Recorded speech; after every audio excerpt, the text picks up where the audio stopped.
But one thing that Sonic Youth did in perpetuity throughout their career and throughout their solo careers with the band was make very traditional rock music and make the most non-traditional experimental music simultaneously. Do a Sonic Youth project, on a Saturday with the band, write a rock song, and then on Tuesday do a free improv set at like whatever Tonic in New York with Jim O'Rourke. That they were constantly doing this simultaneous practice essentially of representation and abstraction. Right. You don't have to do that, obviously, but I do think that the two in parallel helps you stay innovative, and it helps you stay fresh. The label is good with brand identity, like in a weird way, which they'd probably hate to hear. Oh, I know, but it's like they're so consistent. So bomb to hear that, like that they had one of the best branded labels in history up until they started using those grunge fonts and making everything look terrible. Oh yeah, but Ebullition releases like 1 through 10, maybe. Right, definitely strong brand, super strong branding, and Man is the Bastard too. I know, but I got something today, so you know what I hope it is. You're now listening on Worship Radio. A weird little turntable controller for the iPad app DJ Pro. It's not full size; it's tiny with like little tiny turntable things. Oh shit! So, but it's an external piece of gear, though. Yeah, so like you connect it. A DJ Pro. What can you do? You can have 4 I think I probably sent you like a really long, like hypnotic noise piece a while back. Yeah, I remember. That was made in DJ Pro, which is basically like 4 turntable decks, and then it can loop and do other stuff. But it's meant to mimic actual turntables and like standard DJ setup. So it's also very limited, which is nice. It's not like an unlimited thing. On an app or phone, it's hard to manipulate. It's like everything's tiny. This thing means that you can like select one of the turntables and then manipulate the thing with a physical thing, or you can like basically use all the buttons on this piece of hardware. But it's super cheap. It's like $95. Oh, so that's awesome. Kind of fits my criteria of being a little bit. Yeah, I was trying to figure out that. I was looking at. I have the Serato app on my iPad, but I was trying to get a DJ set together of vaporwave stuff when I was like super obsessed with certain subgenres of vaporwave.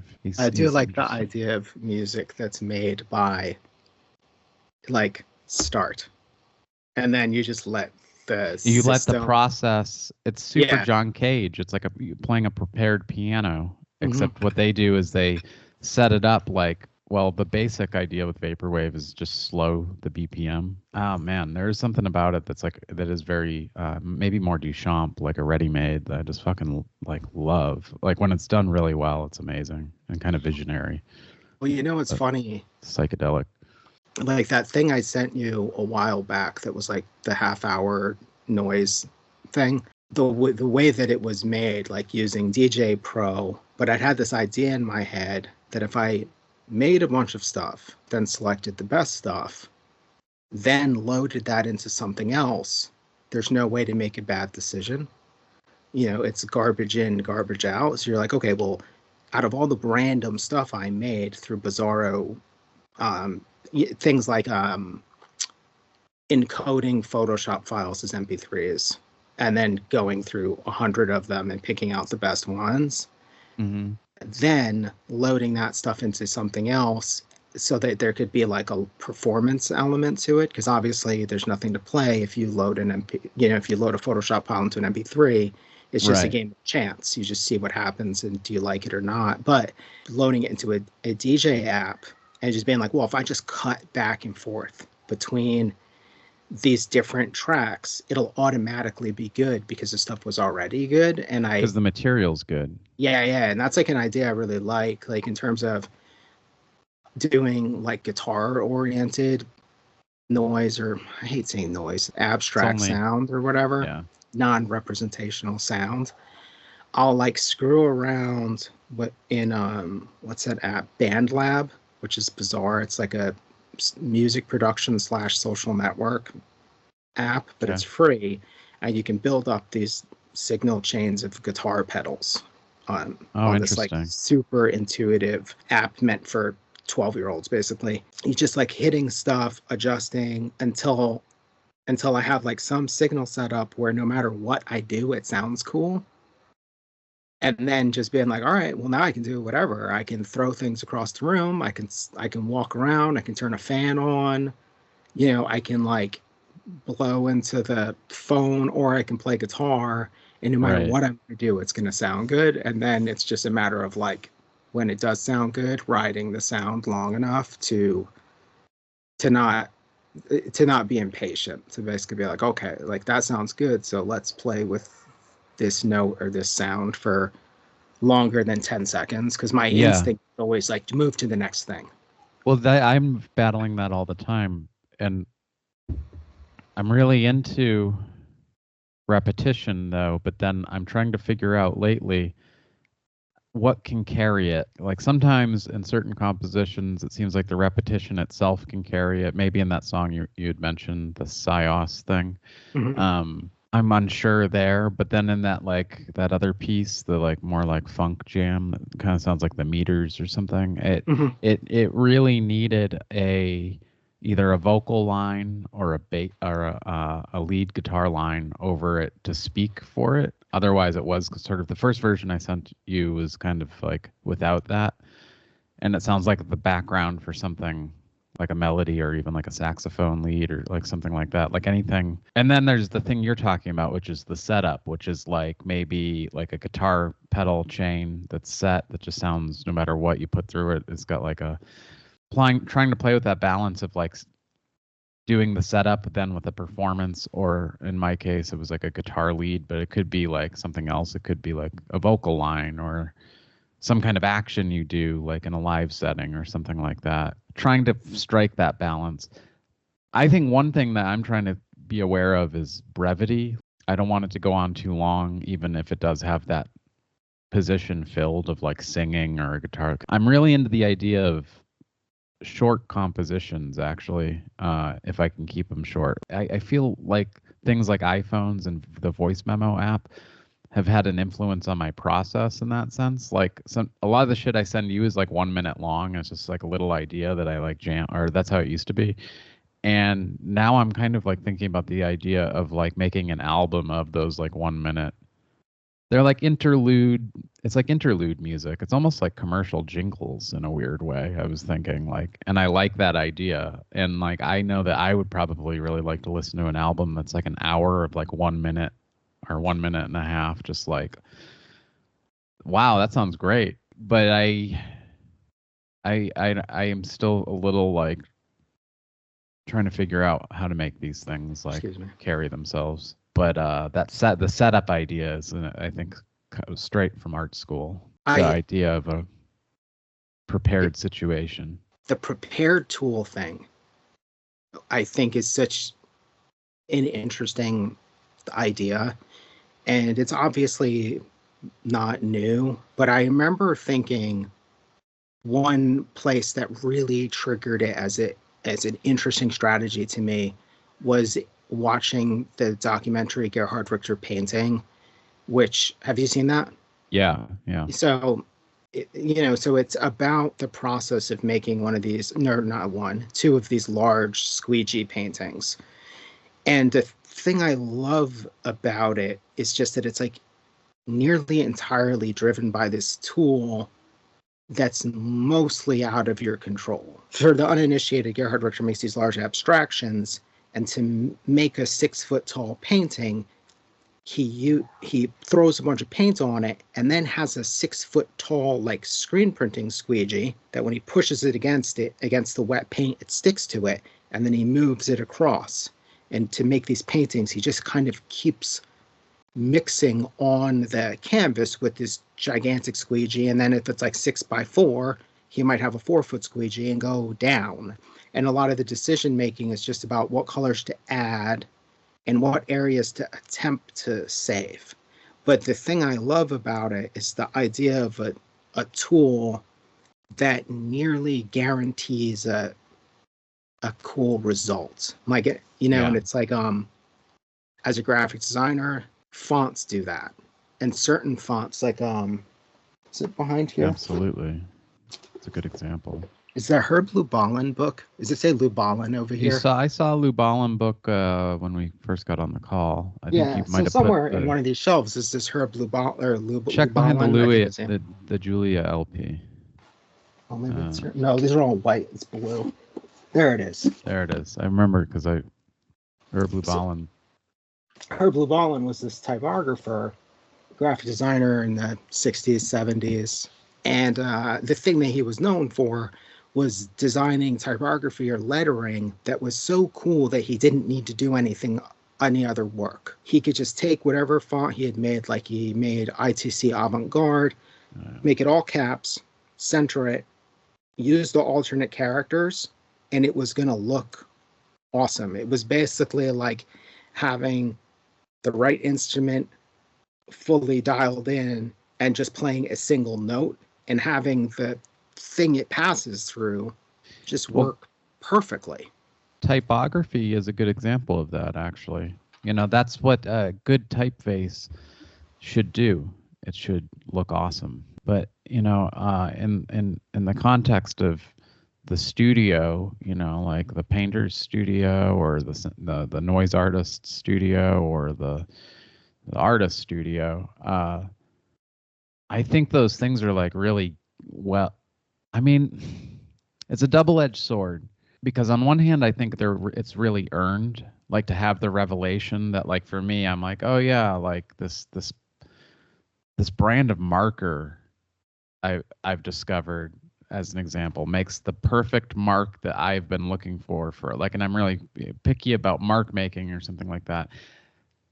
And drawing and painting and in the 2D arts, those are the things like the squeegee, the specific kind of brush that you learn about, and they might seem mundane. This is where painters seem like insane people to normal people, because it seems so mundane and stupid to like an ordinary person to have a revelation about a marker or a mark making tool or a squeegee, and being like, this prepared situation with that equals this. And it's always unexpected but dazzling results. I'm thinking about Richter right now. But I guess what I'm getting at is the double-edged of it is that, well, yeah, like with that amp and that guitar and that pedal, anyone could sound, well, not awesome, but like, the playing does really matter, but there's a certain, like, it's sort of like the distress genes or the Instagram filter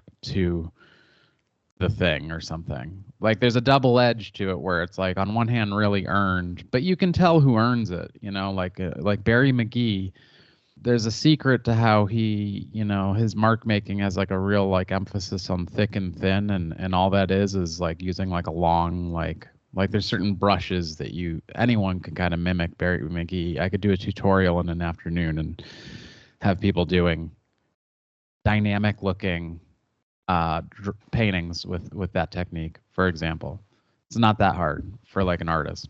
Mm-hmm. And but the thing is Barry McGee earned that. Like he figured that out. So I don't know. It's these are things that I think you realize the older you are as an artist or the deeper into the practice. And I don't know if any of that made sense, but no, it's wholly made sense. And I think there's this cool parallel that we can make that is related to a thing we weren't going to talk about, but now we could talk about, which is if you take Richter's artistic practice, which is that he has been working on multiple series of paintings for, I don't know, 40 years or something like that.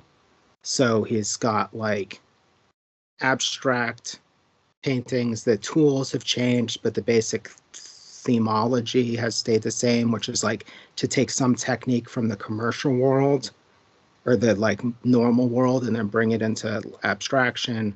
At one point he was doing basically like what's the technique that interior designers would do with the dabbing, the sponge painting technique, Oh, like in a yeah, bathroom, like in a cheesy bathroom. right. There was a period where he made abstract paintings that way. Oh, I did. I was like in the unaware of 80s, that. I believe. Interesting. Wow. And then there's the gray paintings, and then there's the photo realist paintings. He does them all simultaneously. One of the things that's interesting about Gerhard Richter painting is in that documentary is that he's working on these large abstract pieces.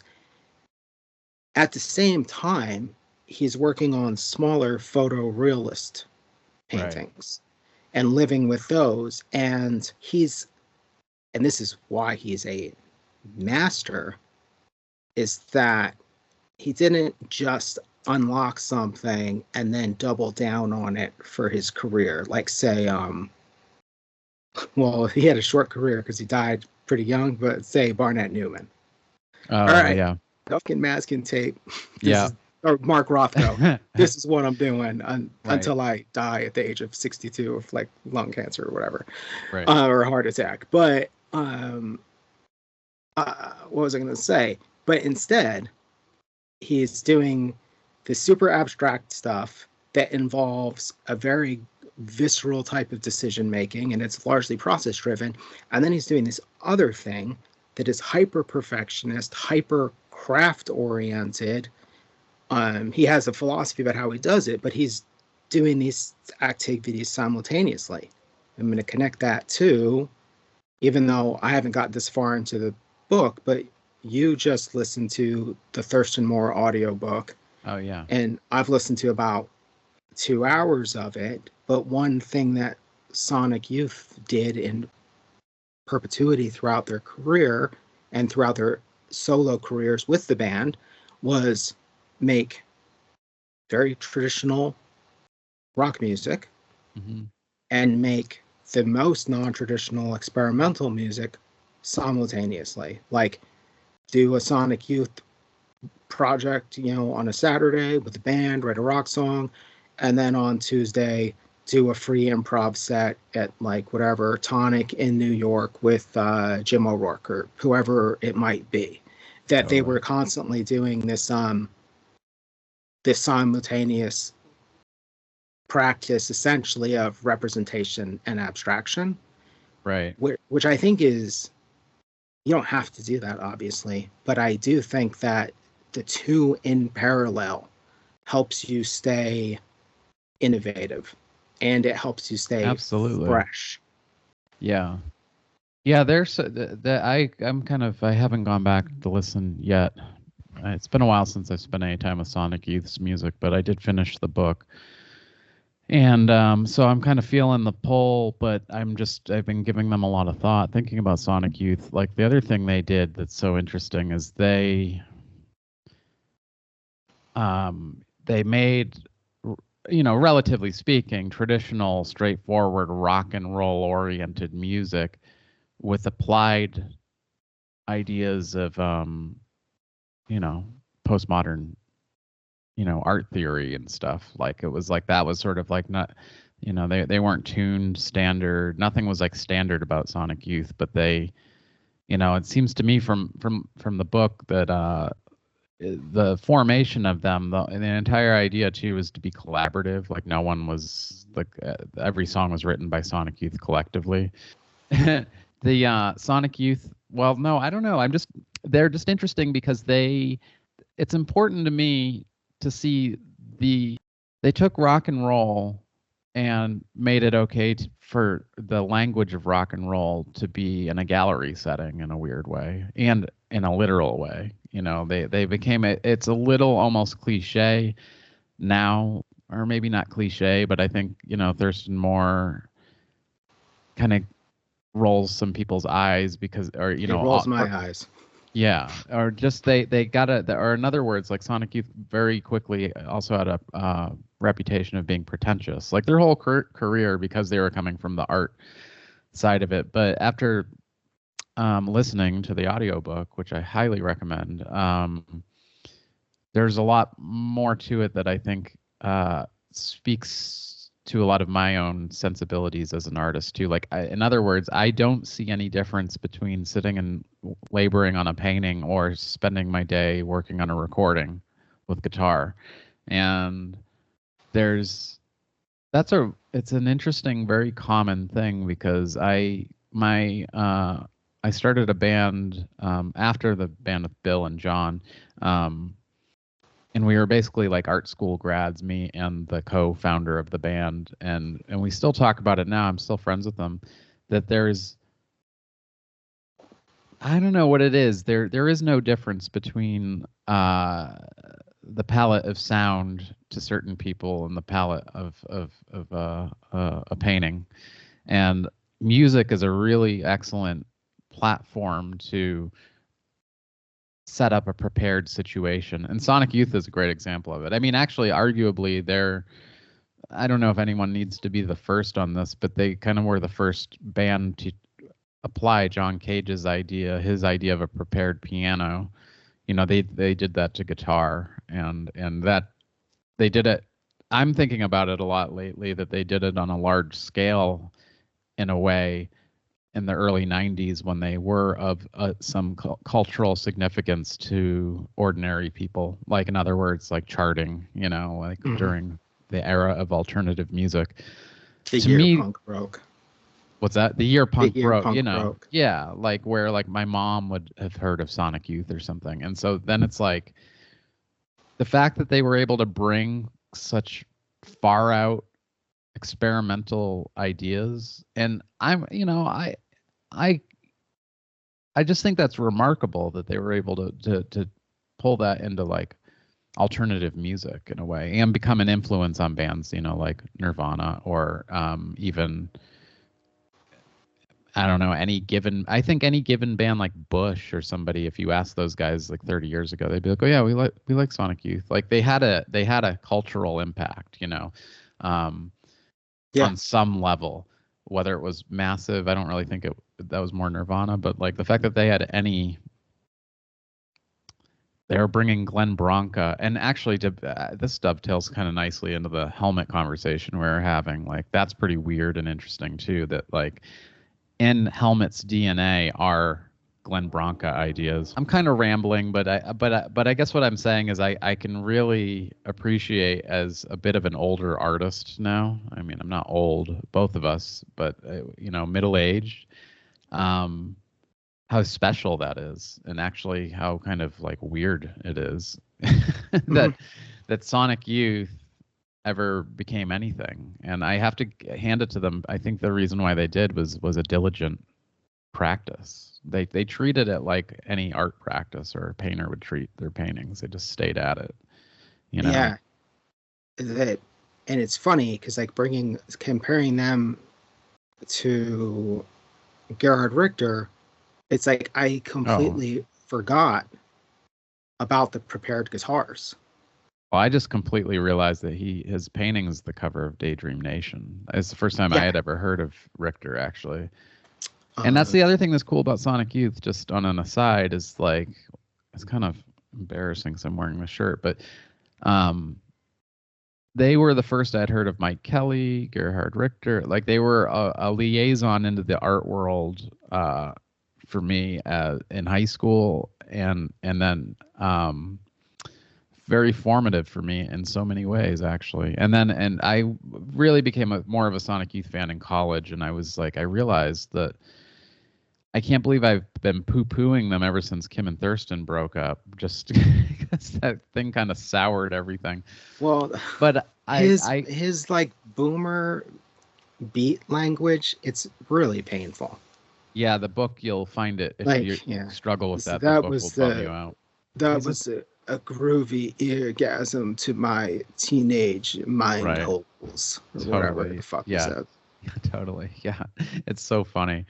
But I do think that was also really what I was thinking is I can't believe I poo-pooed them, because then I was like, how many times have I seen Sonic Youth? And I think I've seen them like 5 times, which is that means you like the band. Like if you've gone to see the Yeah, because it's not like they were opening up for anybody. No, I drove to Worcester to see them. I saw them, and I saw so many good shows of theirs. Like I saw them with Tom Verlaine opening in Worcester, and then that was the Thousand Leaves tour. And then I saw them as soon as we moved to LA.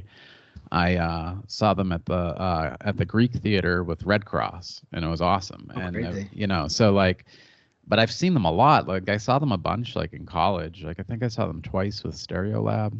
But they yeah, and also too, there's something about them where this might be the autism or the spectrum thinking, but I feel like they elevated the guitar itself to an art object, like the idea of a guitar as being almost like an active art object that you interact with and it creates this magic, like, the sound. But when you look at Thurston's like main guitars, or like there's a specific jazz master, I think that's like his main jazz master, and same with Lee Ronaldo, and what they would do with their amps and everything. Very I think as trashed as those guitars are, because they'll like drag them across the stage and stuff, I think this relates to Christian Marclay in a way too.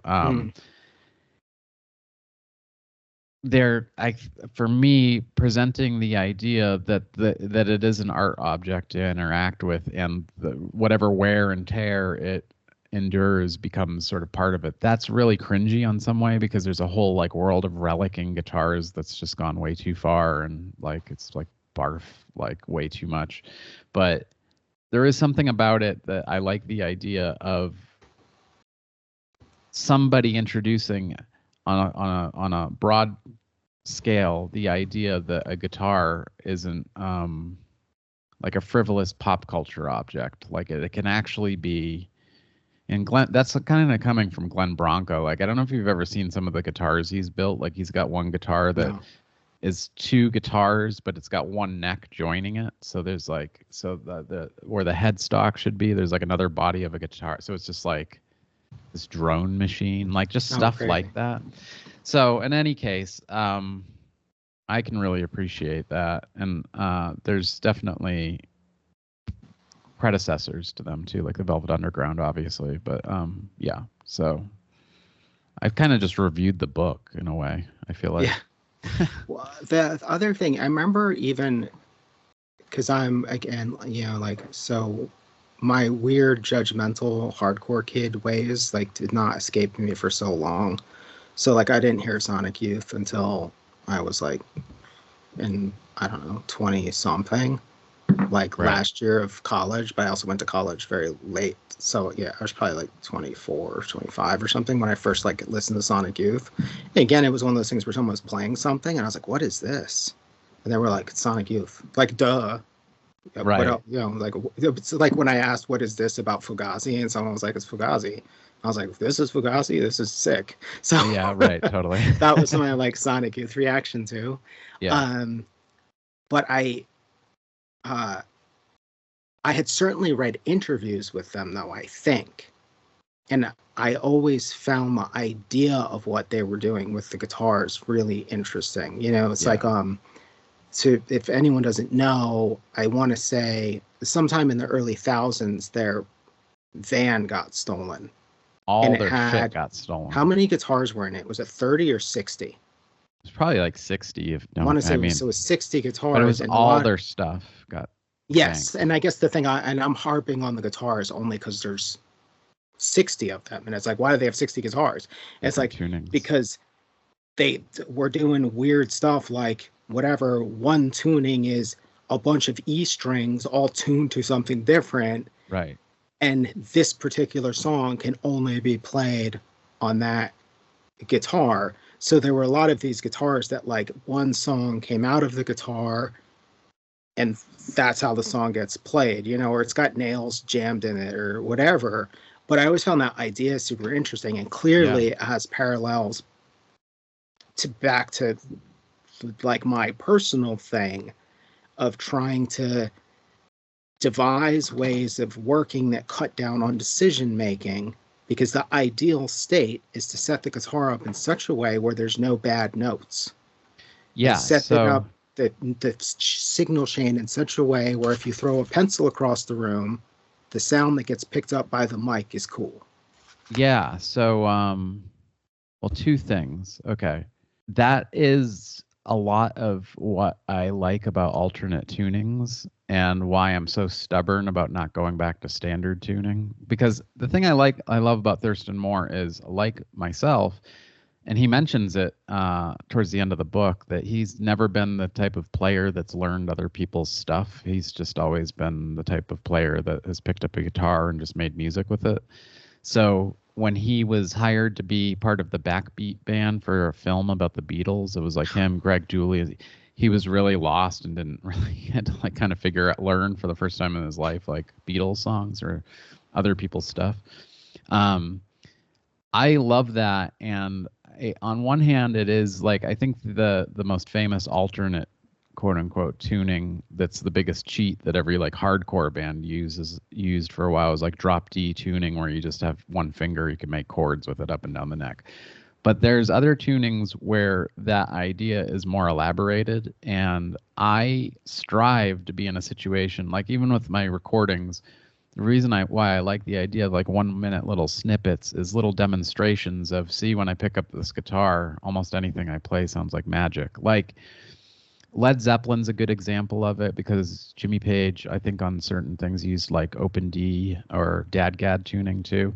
There's certain blues or slide tunings sometimes where they're just, my bandmate and I used to joke that they're like the ultimate cheat tuning for like you sound better than you actually are. And I'm not sure what tunings Asa from Lungfish uses, but I feel like he kind of figured that out. Because I think he does play in like a dadgad-ish type tuning like I do. That's like D-A-D, G-A-D, or you can do open D with like F sharp, I think, instead of the G. But it just sounds good almost no matter what. And Sonic Youth and also My Bloody Valentine, I think Kevin Shields is like famous. He had like every single song in the set had a dedicated guitar. Like there's an interview with him and it's showing his studio, and like on the guitar case itself, it just has the tuning on it, like each guitar, and they're all jazz masters. But yeah, that's that idea is fascinating to me. I mean, I'm obsessed with guitar, and I have been for a long time, but I'm really trying to personally give myself permission to take it as seriously as anything that was taught to me in art school, and seeing it as almost an extension of, actually, I took a class, I took an experimental music class at Mass Art that was taught by a man named John Voight, but not the actor John Voight. He was yeah, I know. He was a collaborator of Thurston Moore's, actually. And when Thurston Moore played at Mass Art like that year, John Voight was part of the trio. And I forget who the drummer was, some free jazz guy. And they did like a free jazz set. And I don't know. It sounds like I'm heaping praise on old Thurston, but I gotta say, I think he did some really important legwork for a whole generation of artists. Oh, and one of the noise pieces he did in the early thousands, I guess, was it was like a collaboration with him and Lee Ronaldo. Was that just like a noise show? They had a Volvo like parked outside with I think they put a contact mic on like the engine or something, and they had it running into the club, and they I forget, it was something about like running the engine through the amp in the club, like when they gas it would be like in the club, and then they like peeled out and unplugged and like pulled the amp over or something. But there's a pretentiousness to that type of thing that is off-putting, but I think when you're creating like kind of undeniably pretty music, which I think by the end of their career, like Rather Ripped, I think we've talked about being like one of, and Sonic Nurse, like they've made some really great records. I sort of stopped listening to their records around one of those. And so I only listened to like a little sliver of their activity, like Thousand Leaves, Murray Street. Is that a record? Murray Street, yeah, I saw them on that tour. One more from that period, right? There's like I feel like those two records are right. They're like 98 to 2002, maybe. Yeah, what's the other one?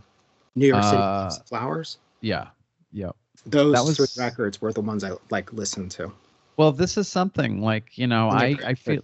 Yeah, I feel like late era Sonic Youth is sort of the best stuff. And I think that they had hit a streak. And I think part of their sound change was because of the theft of their gear. They had to kind of like rebuild themselves. Because, I love all those records. And A Thousand Leaves in particular, I really loved.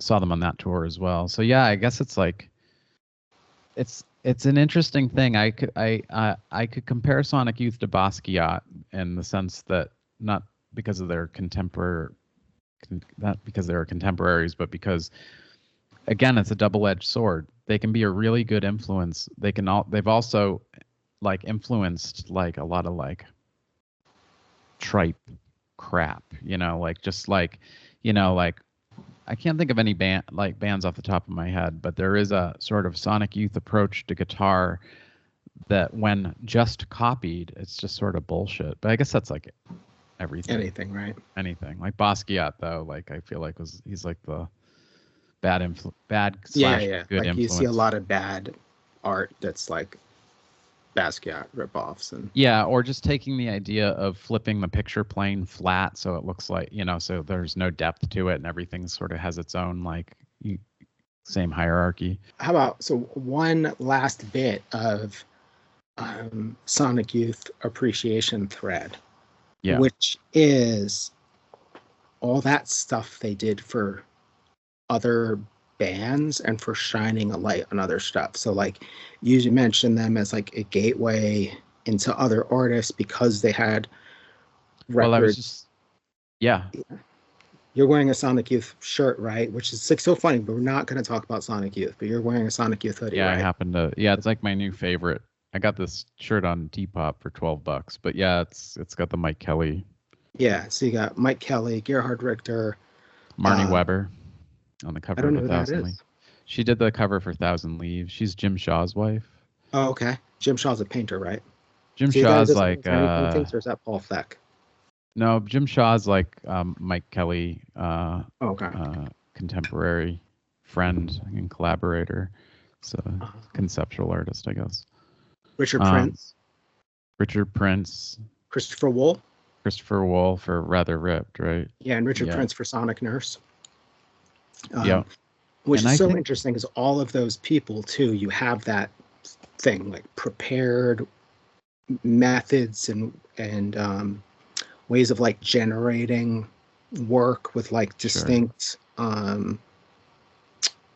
processes and ways in to the work, like not just doing one even like Christopher Wool has like a style, but always had a couple ways into the work. I was trying to think of who did the painting for their final record, The Eternal. I think that might have been, he mentions it at the end of the book. It's either John Fahey or his like childhood friend Harold might have painted it, or his brother. I can't remember.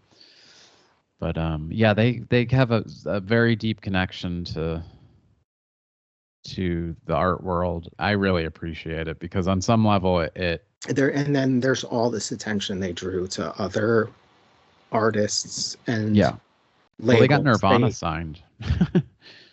Oh, I didn't even know that. Yeah, Which is good that you brought that up. And are you wearing a Nirvana t-shirt under that hoodie? No, I'm actually wearing a Zaster shirt underneath, which is kind of. So you've fucked up this episode by not wearing a Nirvana. I know, I did. We'll have to. Well, Sonic Youth, close enough. It's a special. I did not know they had gotten Nirvana signed. Yeah, to Geffen. Yeah, that was, and they had the same management and stuff. They kind of because we haven't brought up them in. Kurt's suicide in a while. We should mention, whatever interview it is where Kim Gordon says that she believes that she basically like goes, I don't really think he killed himself, but he probably killed himself, which is like the weird thing that everyone says, that they don't think he killed himself, right? But they refuse to acknowledge anything else, and they go, but he probably killed himself, which is like so strange. Case might get reopened. There's a lot of I feel like the momentum behind it seems like it's rising. Like what's going to happen if it ever gets reopened? It's only because there is some scandal that needs to be squashed in the news. And to do that, like when the UFO nonsense came out, it was like to quash the Wuhan lab leak. Right. stuff from Time, it'll be like some like the New York Times is about to break some story, and it's going to be like, oh my God, they reopened the Kurt Cobain case. Yeah, that will be the one because yeah, that would probably. There's just no way. I mean, I don't want to get into all that, but like, there's just so much evidence to suggest foul play that it's. Well, I guess suicide's foul play too, but isn't it? But in any case, we won't get into all of it. I'm not as foul play. I guess this is mid thousands to late thousands, but yeah, that thing where noise was blowing up, and Sonic Youth were bringing Wolf Eyes on tour with them. They were bringing Black Dice on tour with them, if I'm not mistaken. You know, and prior to that, like in the 90s, they had brought bands like Unwound and Blonde Redhead, like pretty small bands comparatively. You know, they were bringing them up to their audience, but then in the mid to late thousands or aughts, they got more weird with it. Like I know John Wiese opened for them in Los Angeles. Oh, like, totally, yeah. That's a big deal. And I think the more weird parts of that New York City revival of the early thousands, like Liars, Sightings, Black Dice, Sightings. I forgot about Sightings. And then, you know, I think they had I don't think I saw this tour, but I believe Erase Errata, who I think were from San Francisco, like they opened for them. Yeah. And then Lightning on top Bolt. of that, just it goes on and on. And then on top of that, there was all the individual stuff that people from Sonic Youth were doing. Whether it was their intention or not, they drew so much attention to other people. They really did. Thurston Moore did a split 7-inch with John Wiese for John's label. You know, there's the ongoing free jazz stuff that they were doing that, like, you know, putting their names on it brought attention to people like Hamid Drake or Mats Gustafson or Jim O'Rourke or Kevin Drum, all of these people that like are doing this very small thing, even if they're making a living off of it, they're doing this very small thing. But then like basically Sonic Youth like took that Geffen money and spread the love around, which is pretty awesome. Yeah, pretty rad. I mean, I don't know how they were able to leverage so much creative freedom while they were, I guess their last record was on Matador though, huh? But yeah, like I should dig out my CDs, but I'm pretty sure like all that stuff in the 90s was still Geffen. And at that point they were probably just considered like they probably sold enough records to justify keeping them on, but I think they were so highly regarded. Well, they're also, now that I think about it, a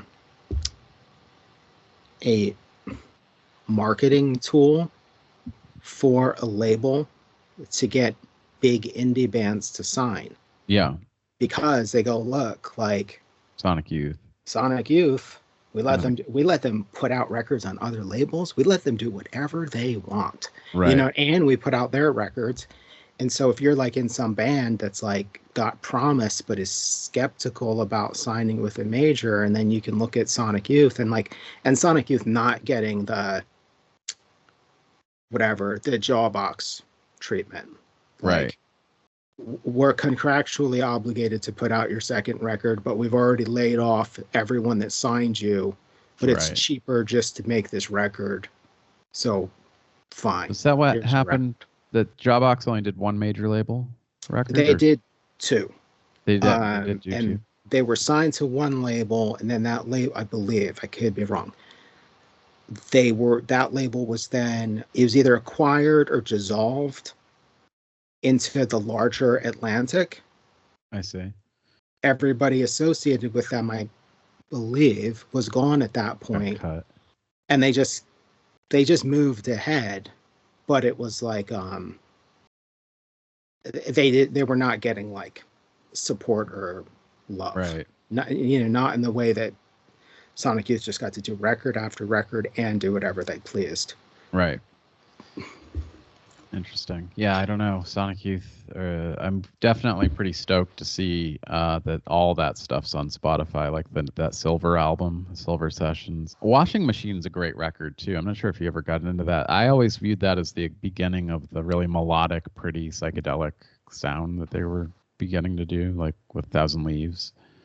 But I think maybe this week I'll do one of those, listen to them from the absolute beginning to end things and like see, because like, you know, since the like streaming age, I've never really done that. Like, you know, like, there's a lot of bands I've done that with, like Swans or Today's Today, just like chronological from start to finish, but Sonic Youth is not one of them, and obviously I might do that too. There, I think a whole generation of musicians and artists owe a lot to Sonic Youth, and it's unfortunate. Yeah, it is sort of weird that the breakup sort of soured me for a while, but I just thought it was it is leaving like, for a younger woman is not. If you're cool. listening to that book, and who knows, maybe reading it is less irritating, but because at first I was like, I don't mind this, and then like hour two, I'm like, I want to shoot this makeup guy. Yeah, you know, take it. You take his like ultra boomer thing, and then you have him be like, I don't know, 65 or something, and leaving his wife, and he was like, hey, I was just like, yeah.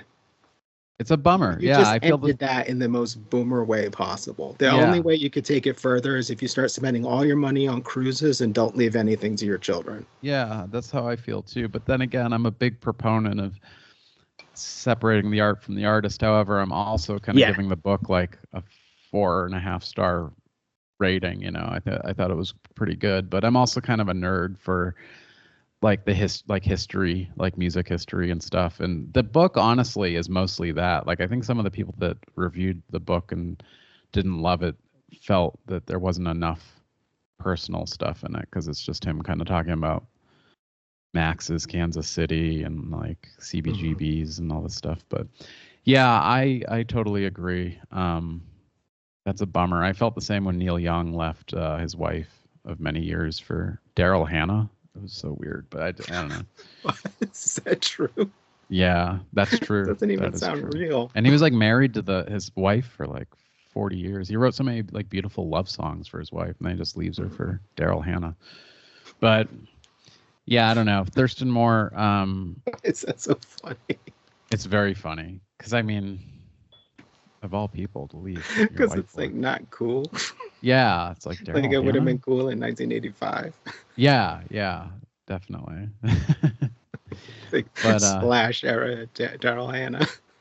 It's amazing to me though that like he and Sonic Youth have achieved, one last thing I'll say about guitars, they achieved a level also of where they have signature guitars for Fender. You know, that's actually fucking remarkable, because I mean, technically speaking, Thurston Moore is not technically a great guitar player. He's his own kind of guitar player. The fact that like he has a signature model, Lee Ronaldo has one too, kind of amazing. And I think that validates those of us that aren't like the shredder, like technically proficient. You know what I mean? It's a different school of guitar. It's the Lou Reed school of guitar, honestly, or Ron Ashton from the Stooges or something to some extent. But yeah, the fact that guitar players like that can achieve that level of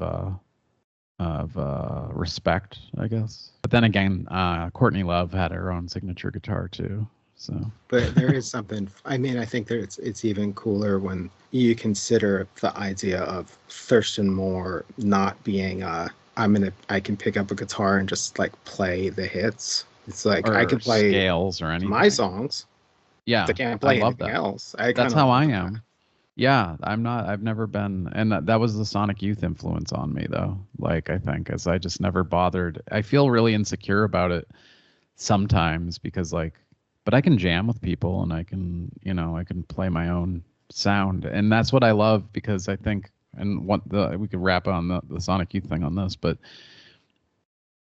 they were the validation to kind of find your own voice through guitar, along with other bands too, but they were massive for that for me.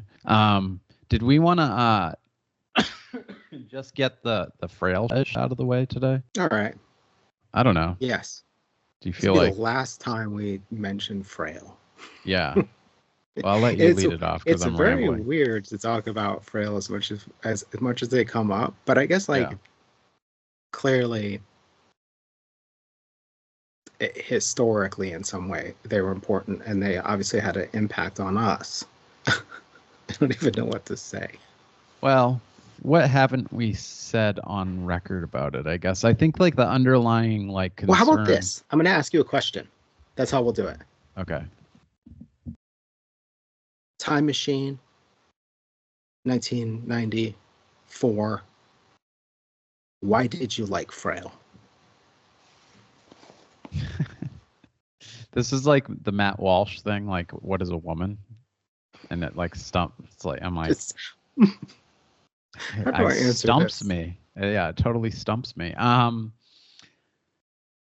don't know. I think for me I have no idea, man. It is absolutely they were hot. They were like a hype band, and I think I just fell into it with everybody else. That was it. I can't give you any legitimate, like I went back and I listened to the discography, and I can give feedback on that. I'm kind of surprised that I was saying that I like the first 7-inch the most when I'm listening to it. It's the least interesting of them. Like at least by the later stuff, there's like some interesting guitar stuff happening. The thing that they're very pastiche. There's like some Earth Crisis in there, some like Native Nod kind of like, I don't know, and it was like a different spin on Straight Edge, I guess. That would probably be like the main thing. If you were to ask the 17-year-old me why I was listening to that stuff, it would be, yeah. It doesn't have the same kind of artistic integrity that, say, even like, I mean, if I'm going to mention any of the other Numero stuff, like the Hated, or there's not anything. But I'm just being a critic, I guess. I'm not in the band, but there's no there. It's like screechy, political, straight edge, teenage music. The more we talk about it, the meaner we sound, I think. But it's funny because like what we're essentially doing is like telling our younger selves, like, have better taste. But yeah, but I was like into them for a while. I was into them. Frail patches, Frail shirts. Yeah, I sold their records. I sold a lot of their records, frankly. Mm-hmm. I mean, comparatively speaking. And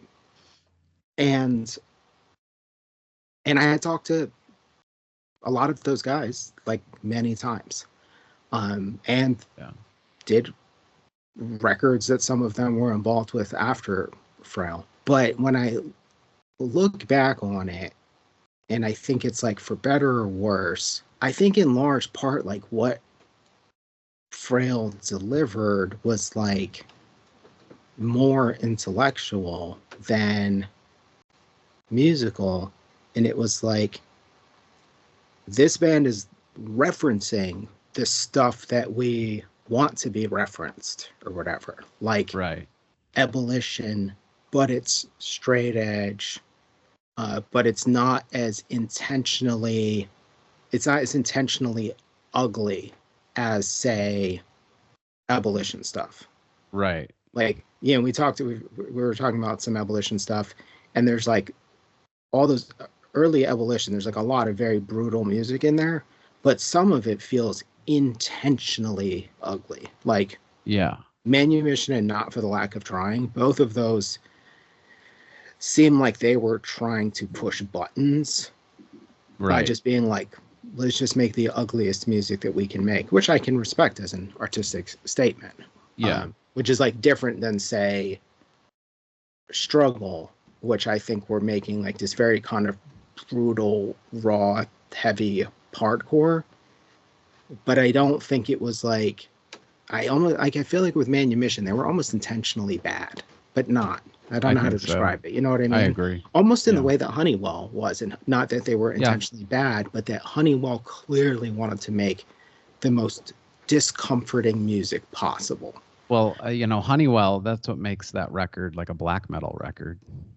Yes. Like it's intentionally ugly in a really aesthetic way. And I don't think that Frail, like, artistically had that. I think that it was just a hardcore band with 7 million different references, but it pointed in the direction of stuff, and it brought straight edge front and center. Because I think that was like the whole thing was that, like, if you were straight edge it was such a huge part of your identity.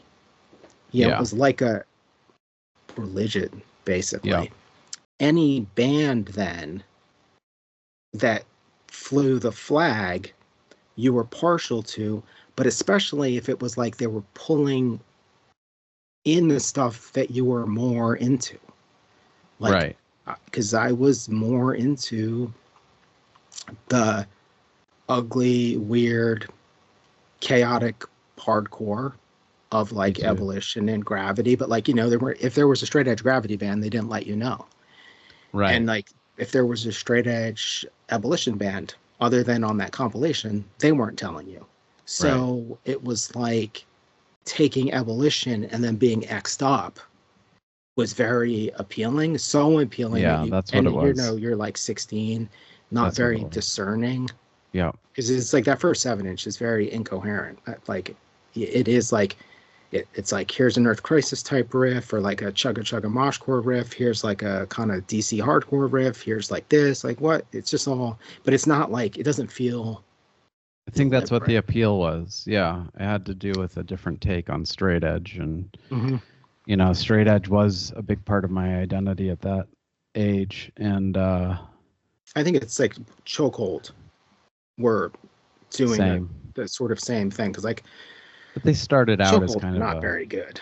They're so bad. And but because they flew the straight edge flag, but then they talked about being pro-choice and shit like that. Right. And like political stuff, you know, anti-death penalty, blah blah blah. Not blah blah blah. But I loved Chokehold back then. Too. Me too. Yeah, I tried, you know, and then I listened to I tried listening to that 7-inch on Blood really and I was just like, God damn, this sucks. Yeah, why would I ever think this was good? Yeah, Chokehold and Frail are very close on the same reasons. It's just interesting. Chokehold started out as kind of a like the record I loved was they were like from Canada, and they kind of sounded like Earth Crisis, and then they were I think they were like very critical of Earth Crisis later on, but yeah, man, give me Earth Crisis over all this stuff. For real, you know. But yeah, Frail. I think that's exactly what it was. Converge, like early Converge stuff, like that LP, which is like Halo in a Haystack, and an ambitious mess, basically. Yeah, but it was ambitious. It has a point of view. Yeah, in terms of like an artistic point of view. I'm on the thanks list for that. I got lyrics are about, but I got a shout out on that record. I'm on the thanks list. Nice. Thanks for going to see Forrest Gump. But yeah, and yeah, I don't know, Frail, that's what it was. But that's also kind of what, you know, I was stoked on Converge at that time because they were local and they were friends, and the fact that they were also doing the straight edge thing at the time. Like they were claiming to be a straight edge band, but they were like a little different. And the lyrical content, what's that vague straight edge song on that record? You call it your right, I call it your weakness. That was like the song on that, and it was a more kind of creative take on straight edge. Is it called Antithesis or something? I don't know. Oh wait, that's in my cell box. It is called Antithesis. It's not on the shelf. Yeah, it's funny how it's funny to say that being straight edge is like a marketing thing, but essentially, if you were like straight edge plus something interesting, then it like kind of automatically gave you an audience, because it was like, oh, okay, like I can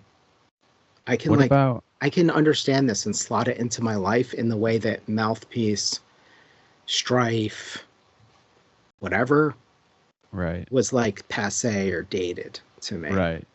Right. Yeah, like I think on the bad end of the spectrum, you have bands like the Donuts, who are like straight edge plus all female plus Swedish, and that was the selling point. That was literally the selling piece. Swedish all girl straight edge band. That was actually like what the ad said, and that's like how to describe them. I dare you to go listen to that stuff. It's so bad.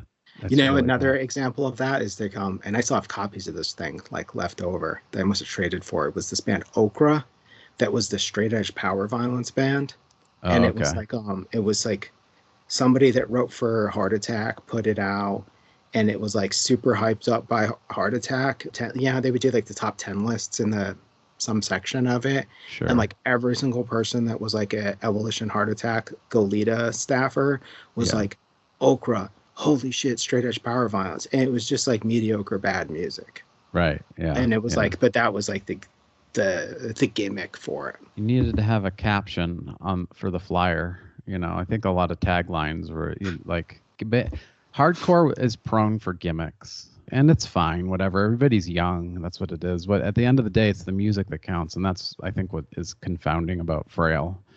Because it's like you listen to it now and there's got nothing to it. And then by contrast, like, you know, Portraits of Past is doing shows again. Because like all of a sudden, yeah, like the screamo shit is like hot again. But like Portraits of the Past comparatively have a lot more to go revisit. And I feel like I could see where those guys would want to do those shows. And they're not that bad. They're like pretty okay. I mean, the vocals are always the thing that date it and make it seem like kind of juvenile with the screaming and such. It's such a funny thing, the idea of ideologies and like philosophies and lyrical content and all of this stuff. You know, it's like, it's very funny when like hardcore at the time was so much about this idea that it was more than music. Right. And it was like, well, it is, because you managed to get people to listen to bad music on the basis of political, social ideologies and friendships, which is fascinating.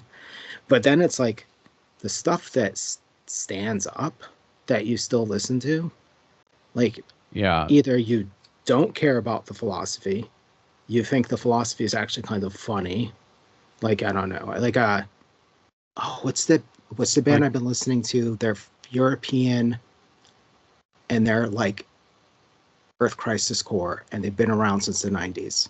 What are they called? Not All Out War. It'll come to me. But oh shit, I don't know. They literally like have like there's literally songs that are like, you overdosed and it's your fault. Like, oh really? It's sort of like One Life Crew. Earth Crisis were less mellow. That was like their idea. like really Earth funny. Crisis wasn't serious enough for them, and right. so they like, and it basically sounds like Slayer, but about ultra straight edge vegan stuff, which is awesome. You know, but like, what's not like, Ironside? Nope, not Ironside.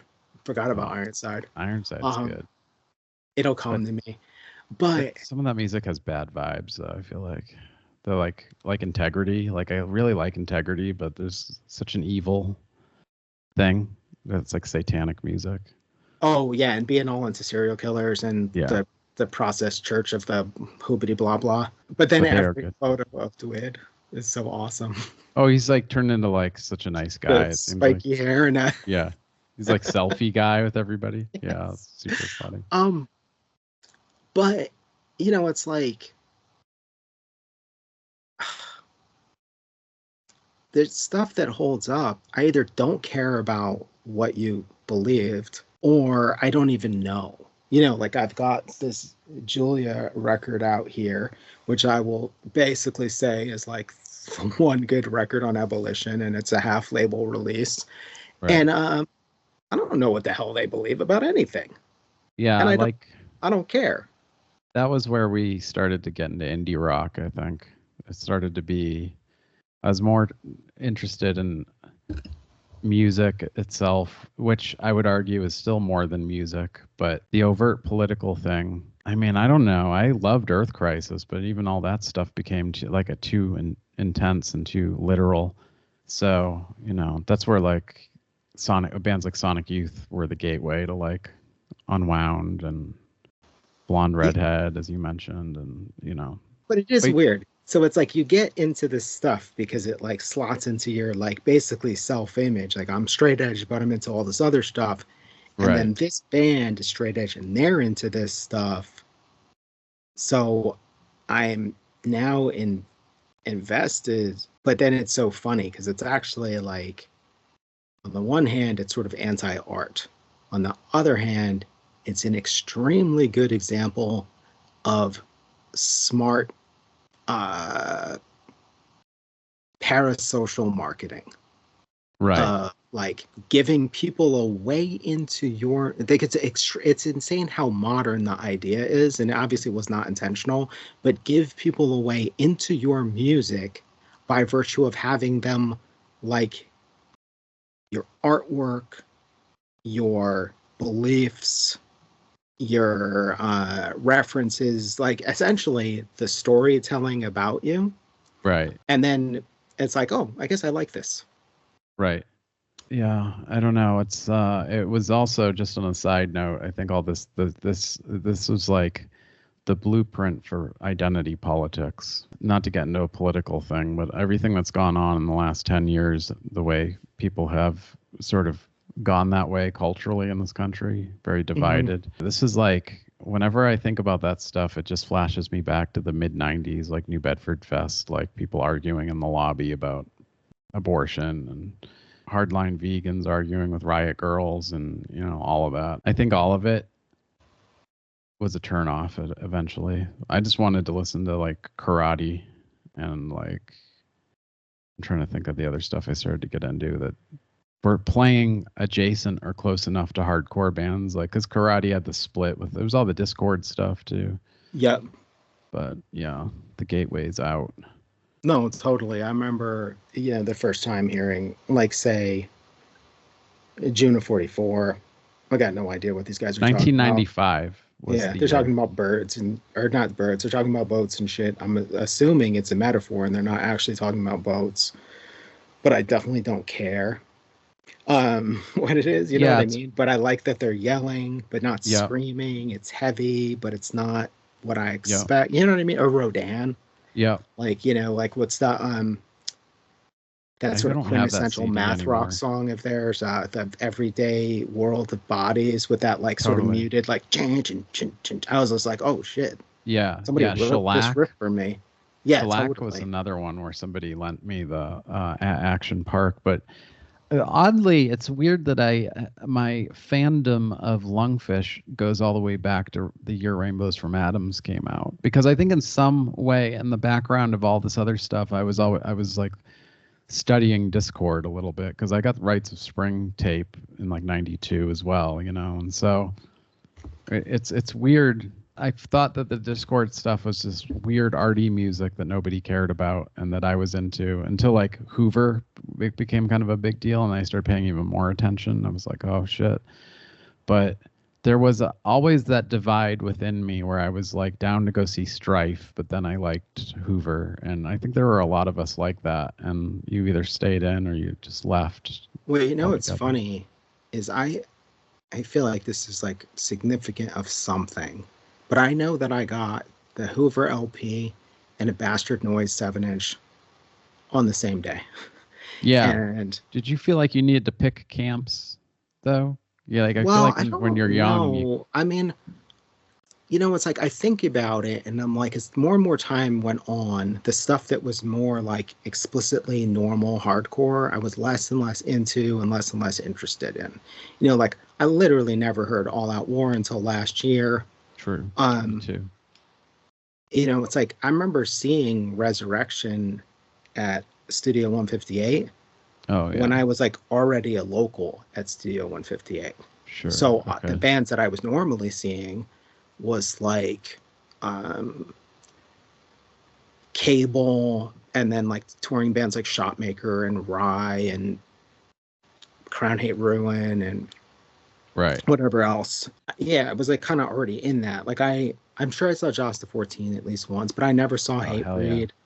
And as time went on, like the stuff that I was seeing and listening to, the like history books have erased it from hardcore, right? It's like it's something else now. It's like emo or screamo or blah blah blah. So, but it's funny because I do think that like that the Hoover record might be the start of that shift towards not caring, even though like that came out in '94 and Frail, like, I was seeing Frail in '95 still, or I saw Portraits Past in '95.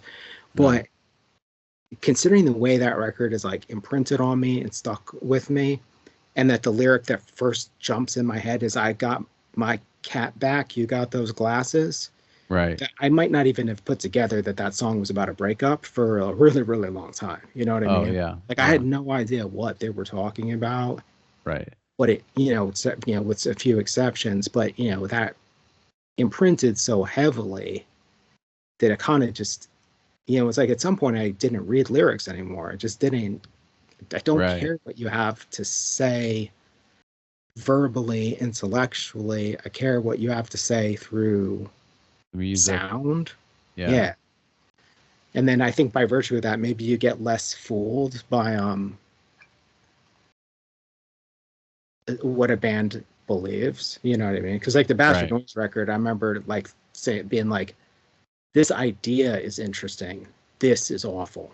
The idea of like hardcore without actual music, Right. super interesting.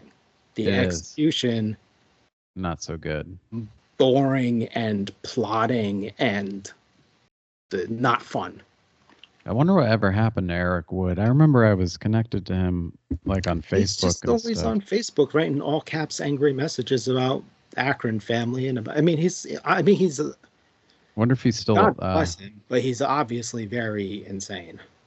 Yeah, he seems like a live wire for sure. Just like running around constantly talking about how humans need to be extinct while you're alive. Yeah, like no one is stopping you from becoming extinct. Extinct yourself already. I saw Bastard Noise when I lived in LA with Integrity, but it was one of those Scion cars were like doing all these sponsored events all the time. Like, do you remember that era? Yeah, totally. Bastard, and then like Morbid Angel, I think, played too. But that was like at this. We couldn't get in. It was over at the Pomona Theater or something. But yeah, I like the idea of hardcore but in a weird way, I feel like other people have done that. Like, hasn't Black Dice kind of done that, or John Wiese, or the idea of like hardcore applied in a non-hardcore form. I think Black Dice kind of got there in like a mid early period. Weiss never really, his concerns are so utterly different because they're so, even though he actually does come from the hardcore scene. Right. He like toured with Back of Dave, that like early 90s kind of emo-ish band from Illinois. He was supposed to put out a 7-inch of some band that had that guy Rob, the Lichens guy. What's that guy's name? Rob E something. He was in 90 Day Man. Oh, okay. And he's like an experimental like noise and drone artist as well. Rob E Lowe is like the name. Oh yeah. Okay. So, and John made like Go Vegan t-shirts in the early 90s, but he's much more of an actual noise guy. And right. I think and Bastard Noise is like, that version of it is like really what you'd call it is power electronics, which is like right famous music that's ever been invented. Well, it's like the beginning of that is like White House, right? For power electronics. White House records suck. They're so big and boring. Yeah. They're another thing. If you read about them, you're like, whoa, this sounds wild. And you listen to it, you're like, this sucks. Some of their live shows are pretty interesting just because they're so weird. The presentation's very weird. Yeah, I do like that idea. Though when you get old, you just stop caring. Like everything becomes more pluralistic if you're open-minded enough where you're like, yeah, I'm going to listen to Bold today, but then after that, I'm going to like, because it just doesn't matter. Like, I'm not trying to fit into any clique. I never was then either, but it doesn't, when you get old, it doesn't matter. I mean, I unfortunately probably was just because of however like weird way that I'm wired, that like, it's like myself as like a hardcore kid for so long. Yeah. But here's the two good things I will say about Frail. The first is that Frail put out records, toured, got an audience. Somehow there's an audience even now is the cool thing about hardcore. That It is the thing that leads to innovation, because people sort of learn in public, which is, not normal, and they learn to make things and like connect with people and whatnot. And Sure. the fact that Eric Hammer would ever be allowed to sing in a band, much less for more than one practice, doing what he was doing, speaks to how sort of insane or awesome hardcore is or can be. Sure. Inclusive. Yeah. I think that's pretty cool. Maybe that's the wrong word, inclusive, but it's true. And it's a testament to they were big on the DIY kind of thing, even in the sort of literally manila envelope, glued, cut and paste. But yeah, sure. I guess it's just the confounding part that brought it up in the first place is just like, why get back together for shows though? But the demand for it is weird, because the demand is what's because it does seem like okay, I posited this theory that part of what made Frail connect with people was that it was like, okay, here's my band that believes the things I believe, and that's straight edge, and gives me something the straight edge bands aren't giving me. Right. It's answering a need or a demand or whatever, in the same way that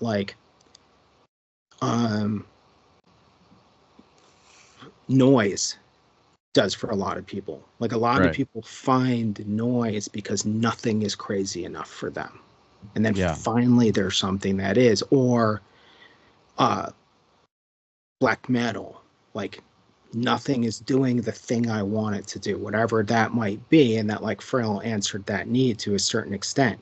The thing that's weird to me is the idea is Frail doesn't answer that need.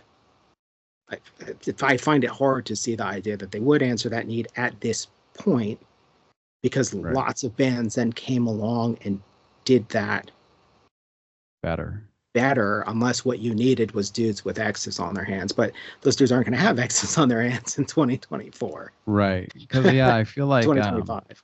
Even at the time, Portraits of Past, weren't they on the straight edge Ebullition comp? I think they were. But it's so funny because I don't know. I think there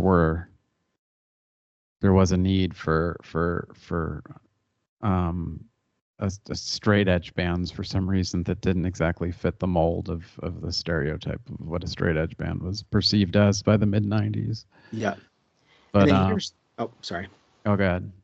Here's the other thing that I think is great about Frail Records, and we only sort of touched on this for a second, but Ebullition Records, Vermiform probably included in this, was that innovation that Gravity really brought and made an identity out of was and they're not the first people to do this, but the record as an object. Right. And an object that might reflect philosophies about making stuff, but certainly other bands had records as objects, playable records, not complete art objects like Japanese noise tapes or something, where the tape is encased in a box of honey and it's actually unplayable, but with the idea of the cover as an object that isn't just here's a photo and then there's a varnish on the photo, or something like Peter Saville might do that would be cool, but hey, check it out, we printed on the wrong side of the LP sleeve, so it's uncoded. That stuff is still just tweaking the formula, but Gravity completely reinventing the formula. It's got to be able to hold a record, and that's the only criteria. But what Ebullition did, and that led to Frail 100%, was the record as a communications platform. Right. That, I think we both talked about this. Did you say the Struggle 7-inch was the first time you'd seen the 7-inch cover that was not a cover? It was actually a booklet. Yes, me too. Right. And it was even better than because the Downcast 7-inch, Ebullition #1, initially it was a 7-inch that came with a full-size zine. Then it like you bought a copy of No Answer zine and it came with this 7-inch, but the zine was normal zine size. And then later it was a 7-inch with a little miniature version of that zine inside it. But the struggle record, you pulled the cover out and it was a booklet. Yeah. That's the first time I saw that. Yeah, that me too. Mind blowing. It made and a then huge there's impact. the insert from the label, and the label has like a POV. I mean, this led to these awful. I mean, they're cool, but they're cringy and awful. But it was cool that record labels had opinions, and that like you'd Sure. open the record up and all the shit would fall out. I remember my first impression though of Ebullition was like, because weren't there like editorials written inside records by Kent McLard? Like, Yeah. it was just kind of like who. My first impression was just like, who is this guy and what's his problem? Like, it I was wonder just, if I have the Downcast LP over here. Let's see. that'd be cool if you did. Downcast LP. Ebullition number what? Probably like 3 or something. Maybe Really number well 5. done though. I mean, the artwork's great. I mean, I'm not saying it's great, but it works really well. I have zero interest to listen to this record. I have zero interest in listening to this record. I'm not getting rid of it because, okay. Yeah, wow. So it's this awesome booklet instead of, I'm trying to get this in front of the camera. It looks so great. Yeah, be careful you don't crinkle. Yeah. This booklet that's got, you know, through manipulation of common sentiment, through plays on common restrictive morality, through a virtually government-controlled information system, and ultimately through the naked power of the police state, the war on drugs has become our reality. Those aren't the lyrics. Those are just the band. If they're explaining the lyrics probably do say roughly the same thing. Yeah, I love that about it, though. I mean, this is all, I guess, I wasn't aware of Crass at that time, but this is all pretty much influenced by Crass, though, right? These, like, I believe so. I mean, song Hate Comes Easy. Is that on that record? Yeah, I think so. And then like the opening thing, like Downcast, and it's got this text here, which I bet was written by Ken, because it says, "This record is a product. We make it and sell it. You buy it. This band has become a product. Blah, blah, blah, blah, blah. There is no return but the personal. Make of it what you can. Just consume and forget this. It's only a product." I mean, it's a very like idealistic How old was Kent McLard back then? He was like college age. College maybe. And then the thing that you were talking about, the sort of editorial by the label. Oh yeah, there's one, right? Yep. It's got some quote from Streaming the Dark by Starhawk. I don't know what that is. And then this thing is about how hardcore life is intrinsically political, and therefore hardcore is. And that hardcore is really not about music, but it's about community. I mean, it's weird because it's about community and opinions, but it's about, in their view, it's about certain opinions. Yeah, specific lefty opinion. But Ebullition had a good logo, by the way, I think. Oh, a great logo. Let's just look at that one more time. And like this thing is really, I mean, pretty well designed. You know, one of our earlier, I think it's the Lincoln podcast, we talked about typography and whatnot, and I mentioned how, you know, like Jay Robbins like takes the future and he stretches it. The Syracuse guys take the antique olive and they stretch it and they put a stroke on it. Yeah, and that they use over and over again. Yeah, and that like Kent McLard's approach. I mean, this could have been done in Microsoft Word. He's just like Bookman, bold, all caps. Like it's looks good. Newspaper. I mean, it's timeless. In its own way. It's like I won't get rid of the Struggle 7-inch. I won't get rid of the Manumission. All these records on Ebullition that I have zero desire to listen to. Like they're cool to have. They just suck musically. But the records themselves, yeah. Well, it's also good that like it's a good. The label is good with brand identity, like in a weird way, or you know, like which they probably hate to hear. Oh, I know, but it's like they're so consistent. So bombed to hear that, like that they had one of the best branded labels in history up until they started using those grunge fonts and making everything look terrible. Oh yeah, but Ebullition releases like 1 through 10 maybe.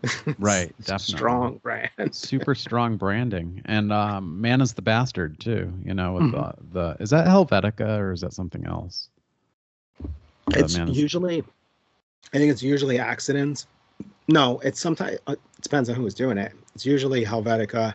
When John Wiese was in Bastard Noise, he would like flip it. So he'd use fonts he designed, or he'd use accidents, which I mean, the period where John Wiese is in Bastard Noise is hands down the best Bastard Noise stuff. It's so good. They're like just full drone act. I wonder if any of rarely that's is Eric streaming. Wood yelling about really going extinct or whatever. Interesting. Yeah, I love I really do love Man is the Bastard, but it's nothing it's like kind of similar to Struggle and Downcast in that I very rarely gravitate to like, hey, I want to listen to Man is the Bastard right now. Like there was a period maybe in my early 30s where there was the last time I would have like listened to that in the car or something, but I love the idea of they're awesome. Man's the Bastard, but you know what's really funny is I have a CD of whatever record was on Gravity, but I always I do too. Gravity putting out a Man is the Bastard record as being the end of classic Gravity. Yes, you know, like they had no associations. They had like some of the bands they did stuff with had this was their second record or whatever, but I felt like all of a sudden a band with a defined brand of their own, it was like, oh, this part of Gravity is done. Who was putting out sort of sad Man is the Bastard before that? Like I don't know, like 6 weeks maybe. Weird. But they had other stuff out. Vermiform did stuff, but like Vermiform was all over the place. But Gravity had such a distinct like visual identity. The one Gravity touch though was, you know how it comes with like a full color like poster that has like the that seemed like a weird Gravity move to me for some reason. Like, and it's screen printed on a like a little handmade envelope, right? But we should do an episode sometime on the trend of the like, you know, like the Rachel's CDs, like I don't know what you call it, like that kind of packaging, the envelope when that packaging thing went beyond like when everything hardcore basically. Yeah, when it became an indie rock thing. I actually love these Rachel's CDs. They're really nice looking. I bought a lot of stuff on CD in the 90s. That's why I'm sort of stoked that CDs are coming back, because I don't look at vinyl as being superior at all. In fact, I would say CDs are superior to vinyl in some ways. This kind of shows you how different Bastard. So this is like a typical Bastard Noise record, right? Let's get that nice and close. Oh, here we go. Yeah, let's look at it. Yeah. And this one is set in... That's Helvetica. You can see John Wiese typographic finesse. That cover's awesome. Just the catalog number. Oh, true. Yeah. And this is Bastard Noise live in Japan. Let's start with the back. Just the catalog number, and then the front. Cool. Oh, that's rad. That's John Wiese. This is probably why John got kicked out of Bastard Noise, because he made this awesome cover that Eric Wood has no sense of humor and couldn't possibly have thought was okay. Oh, right. Yeah. Yeah, the stuff he did, I mean, the typography, so precise and beautiful. John Wiese is the best. Shout out. Well, Man's the Bastard do have one of the classic. It's just utterly weird, too, when you analyze their logo with the two skulls and, like, a different caption under. Like, the whole thing is kind of... Here, let me just show. Do you have these, though? Yeah. The Rachel's stuff? I had them all on vinyl, which the vinyl was the same as the CDs, and I sold them. I think I sold them all to the same person on Discogs.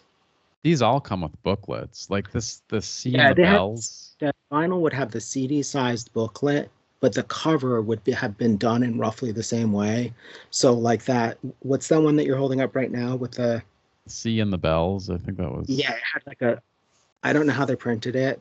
I think they must have flipped it inside out because it had like a uncoated stock, and then the Egon Schiele one was printed on watercolor paper or something like that. So yeah, the paper Egon Schiele one's here, and it's like I don't know.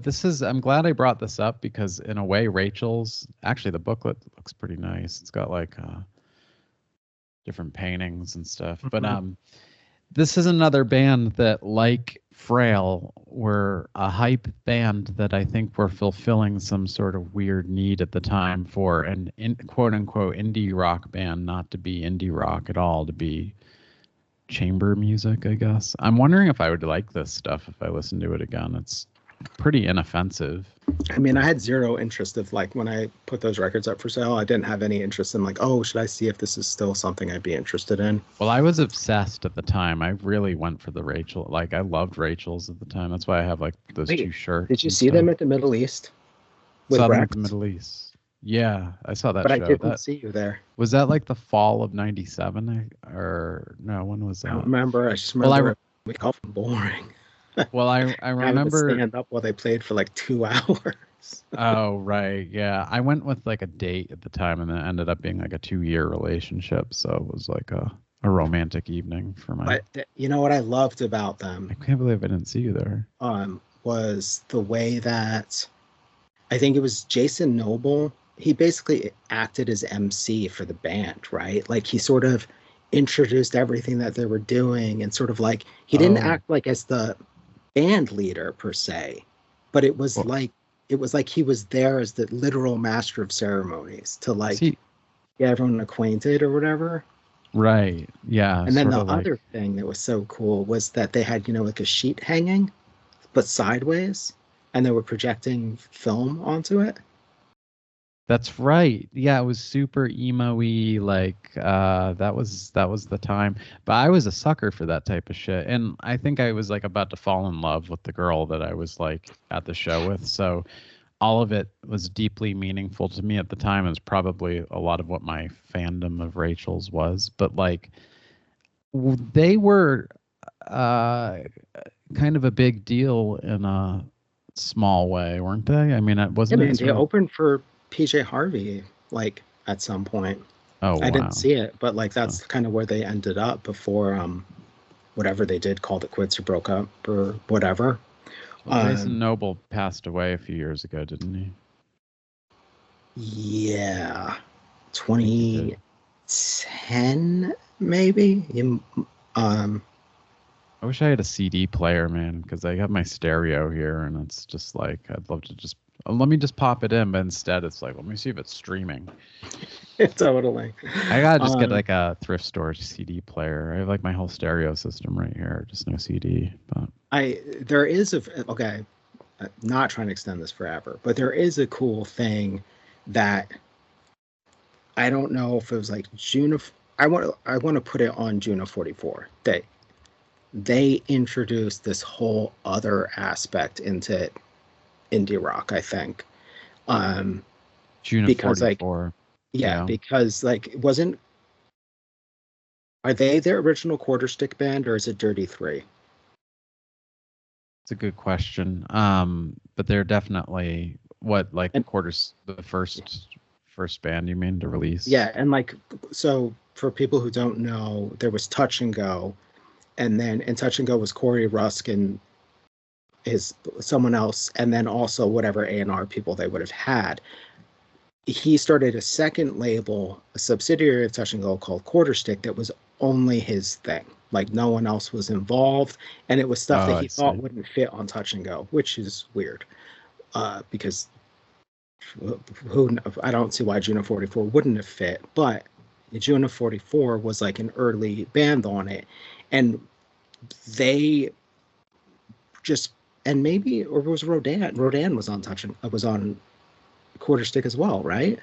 So maybe I'm wrong, but I feel like June of 44's hype allowed them to bring all of this weirdness into what was called indie rock at the time. So, like, because they were ex-members of Rodan, and Rachel's was members of Rodan, then like they brought like. Rachel's could tour as like an indie rock band. I just, without that connection to Touch and Go, Quarter Stick, and June of 44, and like June of 44 were huge, like at the time, even though like in retrospect they were tiny, but they were huge. Huge pre-internet too. Yeah. And they drew all this attention to stuff, like Sean Meadows being in that band, Sonora Pine, with people from Rodan and from Rachel's. They just did all this stuff that I really think allowed, it just drew attention to that whole kind of, I don't know, is it post-rock Post-rock. Not the Rachel's specifically, but in general, that post-rock idea. I forgot about that coined term. I'm just curious how Rachel's came about, like how indie musicians ended up playing with these classically trained, or maybe they weren't classically trained. I thought they were. I want to say it was this happenstance of Rachel Grimes was writing music for. Was she writing the music for this Egon Schiele play? And she recruited people she knew to play. And they just called it Rachel's Band. And they just never stopped playing. I think that's the story. Oh, yeah. This music for Egon Schiele is just her, Christian Fredrickson, and Wendy Doyle. Just them three. Oh, okay. And eventually, so I don't remember how they pulled in other people, but it was like people from Rodan, Shipping News eventually. Crane, maybe? Is that another Louisville band? Yeah, I think so, yeah. And possibly the Squirrel Bait. Squirrel Bait was, too. Were they Louisville, too? Yeah, like Bob Weston's on some of this stuff, and Jason Noble, obviously. I'm trying to think. Kevin Coltis, I think, was in... yes. Is he a Crane Rodan. guy? I thought he was in Rodan. Okay. Yeah, so and I think Jeff Mueller is on this handwriting LP, which I don't know. Yeah. So I just think it kept expanding and expanding, and in terms of pulling in all these people and people wanting to do different stuff. Because you think about you being all about the Rachels, and you remember. I mean, this is the period at which essentially touch and go distributed labels are introducing people to all kinds of crazy stuff. What's that label? And stuff like that. Trans Am, but also the Chicago free jazz stuff that was happening through what's that label called? They put out do you remember that soundtrack? It was called Dutch Harbor. Which one? Skin Graft? Not Skin Graft. Oh. But Skin Graft. But But also Skin Graft. Not Trans Syndicate, but Trans Syndicate. Oh, wait, I gotta make a note here. Damn it, it's killing me. I can't remember the name of this label because I don't think they're around anymore. But do you remember there was this soundtrack to this documentary? It was called Dutch Harbor, where the sea breaks its back. No. And it was Ken Vandermark, Jim O'Rourke, Casey, whatever, the dude that used to be in Tortoise, John McIntyre, and it was a combination of noise, drone, free jazz, post rock. Me and my brother used to listen to the CD all the time, but we never would have if it wasn't for that June of '44 leading to Tortoise and the Rachels and for all sure. that stuff. Same here.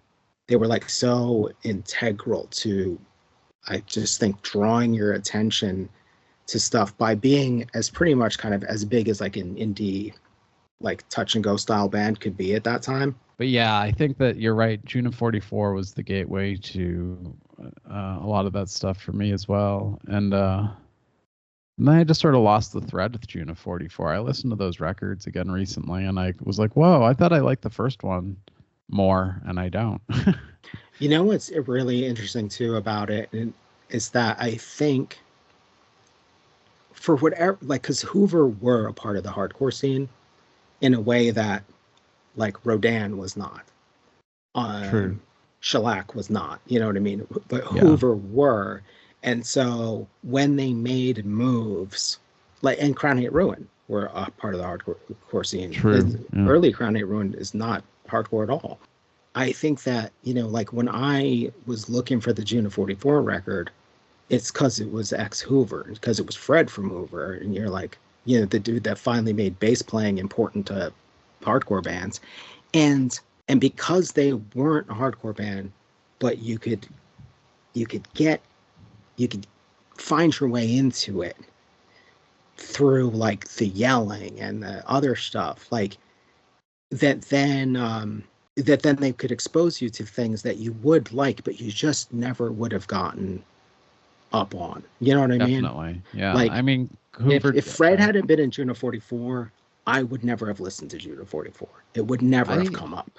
I can't remember how Juno 44 ended up, how I became aware of them. It might have been on your recommendation, actually, but that might have been part of my curiosity about them as well, actually, come to think of it.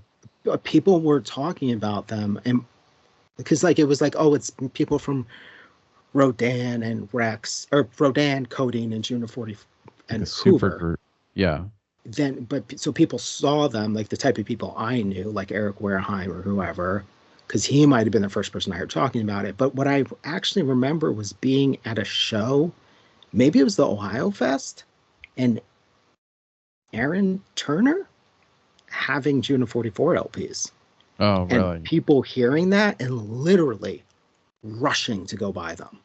Wow. I've never seen that before. Like where you hear a distro table's got, they've got whatever Acme 7-inches. Wow. It was just like, and they were all of a sudden he had none. He probably only had 10 to begin with at tops, maybe 5. Wow. And then they were all gone. And then like when I got back, me and Kim like tried to find that record, but it's all because it was Fred from Hoover and Crown Hay Ruin. Totally. And if that hadn't been the case, I think that so much other stuff that I would have liked would not have been on my radar. You know, in the same way that I got into the Sorts because it was the drummer from Hoover. Never would have. If you people from Soul Side Sevens ran like the Sound of Trains, I don't give. You know what I mean? Right. The dude from Hoover, I'm buying it. And those bands led me to listen to so much stuff that I would learn to love or grow to love or immediately love, that I never would have gotten there if not for the Hoover LP, which it is like, that record is such a crazy game changer on so many levels. Yeah, definitely. One other final thought is I would say Juno 44 was maybe a well-deserved. What I was going to say is that they also fulfilled a role a little bit, and that they were breaking. I don't think anyone would call them associated with hardcore, but the fact that hardcore led some of us over to them, they felt like a breath of fresh air compared to a lot of the sort of like ideology spewing. It was more literary, which in hindsight, it's one of the things I like least about them. I kind of feel the same way about Slint. Like Slint's amazing, but like the vocals and lyrics just sort of are my least favorite aspect. I like it when it's instrumental. To me, that's part of what makes Slint refreshing. But like the first Juno 44 record in particular strikes me as like being a bit pretentious. But that was of its time. Yeah. Or of their time, at least. Like, I mean, they did a bunch of shit that was their fault, that led to other stuff. But I agree. Like it's like they gave you a way into a bunch of other stuff, because they directly led me to like Shellac and Rodan, like stuff that I was never really on my radar, but because of that was Codeine too, like, which is Codeine. Like there's a lot of stuff I still missed or I didn't like listen to, like what's a little conflicting is I'm following this Instagram channel called 120 Revisited, so they just have clips of stuff. And dude, I saw a Liz Phair video, and I'm like listening to it, and I'm like, this is awesome. And then but it feels weird. I don't want to go and listen to Liz Phair because it feels like I'm going to listen to Liz Phair. But I remember Jake Bannon being a big Liz Phair fan, and when that record came out on Matador. But I don't know why I just mentioned Liz Phair. Just really random. Shellac, Chicago. Oh, right? Shellac, Chicago, indie rock. Steve Albini talking shit about Liz Phair and Smashing Pumpkins for signing record label deals. Yeah, indie rock. It's yeah. I mean, like the whole thing is that even still, I still barely know anything about like touch and go of the 90s. Now, I know like certain things. It's all I the guess best stuff. You know what I mean? True. Were the Jesus Lizard ever on Touch and Go? Yes. Okay. Yeah. Everything except for the major label thing, I believe. People are really fanatically into them, and I I never was, and they missed me in the 90s for some stupid reason. Yeah, totally not on my radar either. I was more into But seeing nothing Rachel's. I was like crying in my journal and listening to Rachel's. Yeah.